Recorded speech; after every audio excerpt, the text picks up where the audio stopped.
ಅಫಜಲ್ಪುರದಲ್ಲಿ ಅಕ್ರಮ ಪಡಿತರ ಅಕ್ಕಿ ಸಾಗಾಟ ಮಾಡ್ತಾ ಇರೋದು ಪತ್ತೆಯಾಗಿದೆ. ಎಷ್ಟು ಕ್ವಿಂಟಲ್ ಮಾರಾಟ ಮಾಡ್ತಾ ಇದ್ರು, ಎಷ್ಟು ಸಮಯದಿಂದ ಮಾರಾಟ ಮಾಡ್ತಾ ಇದ್ರು ಅನ್ನೋದರ ಕುರಿತ ಡೀಟೇಲ್ಸ್ ಇದೆ, ಬನ್ನಿ ನೋಡ್ತಾ ಹೋಗೋಣ.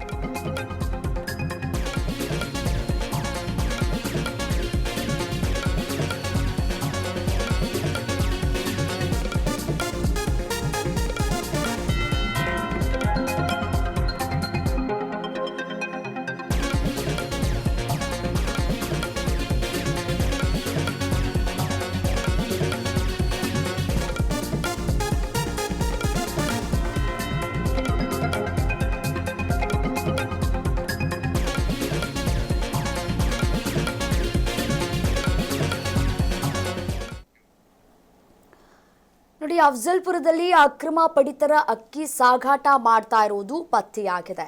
ಬರೋಬ್ಬರಿ 140 ಕ್ವಿಂಟಾಲ್ ಪಡಿತರ ಅಕ್ಕಿಯನ್ನ ಪೊಲೀಸರು ಜಪ್ತಿ ಮಾಡಿದ್ದಾರೆ. ಕಾಳಸಂತೆಗೆ ಸಾಗಾಟ ಮಾಡ್ತಾ ಇದ್ದಂತಹ ಅಕ್ಕಿ ಅಧಿಕಾರಿಗಳ ಬಲೆಗೆ ಬಿದ್ದಿದ್ದಾರೆ. ನೋಡಿ, 4.76 ಲಕ್ಷ ರೂಪಾಯಿ ಮೌಲ್ಯದ ಪಡಿತರ ಅಕ್ಕಿ ಸಾಗಾಟವನ್ನ ಮಾಡ್ತಾ ಇದ್ರು. ಈ ಸಂದರ್ಭದಲ್ಲಿ ಖಚಿತ ಮಾಹಿತಿಯ ಮೇರೆಗೆ ವಾಹನವನ್ನ ಸೀಜ್ ಮಾಡಲಾಗಿದೆ. ಆಹಾರ ಇಲಾಖೆ ಪೊಲೀಸರ ಜಂಟಿ ಕಾರ್ಯಾಚರಣೆ ಯಶಸ್ವಿಯಾಗಿದೆ.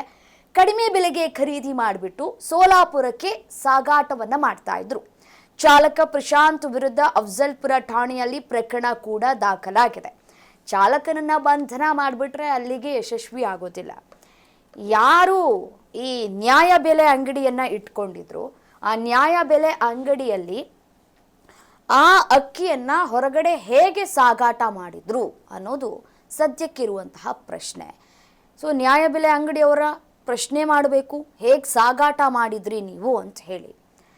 ನೋಡಿ, ಕಾಳಸಂತೆಯಲ್ಲಿ ಅಕ್ಕಿ ಮಾರಾಟ ಮಾಡೋದು ಇದೇನು ಹೊಸದೇನಲ್ಲ. ಅಫಜಲ್ಪುರ ಭಾಗದಲ್ಲಿ ಸಾಕಷ್ಟು ಬಾರಿ ಅಫಜಲ್ಪುರ ಭಾಗದಲ್ಲಿ ಪೊಲೀಸರು ದಾಳಿ ಮಾಡಿ ಕಾರ್ಗಳನ್ನು ಅಥವಾ ಈ ರೀತಿಯಾದಂತಹ ದೊಡ್ಡ ದೊಡ್ಡ ವಾಹನಗಳನ್ನು, ಲಾರಿಗಳನ್ನು ಸೀಸ್ ಮಾಡಿರುವಂತಹ ಘಟನೆಗಳು ಈ ಹಿಂದೆ ಸಾಕಷ್ಟು ನಡೆದಿದೆ.